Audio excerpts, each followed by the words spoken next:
मुर्शद सखी लाल शहबाज कलंदर के गुंबज मुबारक रोज़े के ऊपर उर्स मुबारक के दौरान सजाया गया था, लेकिन निचली सतह पे जो भी डेकोरेशन थी वो हटा दी गई है क्योंकि वो सरकारी थी। लेकिन क्योंकि रोज़े के ऊपर जो है वो मुर्शद सखी लाल शहबाज कलंदर के अकीदतमंदों की तरफ से है। ये सुना जा रहा है कि यहाँ पर फ़कीर फ़ुकरा कहते हैं कि ये जो गुंबज की लाइटिंग है या जो डेकोरेशन है मुर्शद सखी लाल शहबाज कलंदर के अकीदतमंदों की तरफ से है। कोई मुर्शद सखी लाल शहबाज कलंदर का दीवाना है, बैरून मुल्क रहता है, उनकी तरफ से ये नजराना है मुर्शद की दरबार में। उर्स मुबारक से पहले ही ये डेकोरेशन फ़ाइनल कर दी गई थी, तब से ये बिल्कुल उसी तरह ये डेकोरेशन ऑन है, खुली हुई है।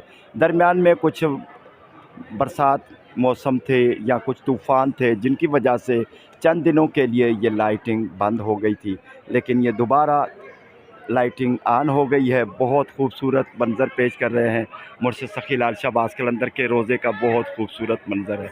और ये क्योंकि कुछ तूफ़ानें और तेज़ हवाएं चली हैं जिनकी वजह से ये लड़ियां हैं आपस में कहीं से मिल गई हैं और कहीं से थोड़ा सा दूर हो गई है, लेकिन फिर भी मुर्शद सखी लाल शहबाज कलंदर के रोज़े की गुंबज की जो लाइटिंग है वो ऑन है और बहुत ज़्यादा खूबसूरत मंज़र पेश कर रही है।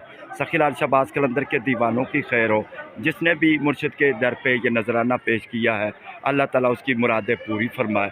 रमज़ान करीम का महीना है, 16 रमज़ान का चाँद है। सखी लाल शहबाज कलंदर के दर पे हज़ारों की तादाद में मुर्शिद के मानने वाले फैमिलियों के साथ आए हुए हैं। सखी लाल शहबाज कलंदर के दर पे दुआ करते हैं, अल्लाह ताला सब की मुरादें पूरी फरमाए, खुशा नसीब हो। अल्लाह आमीन।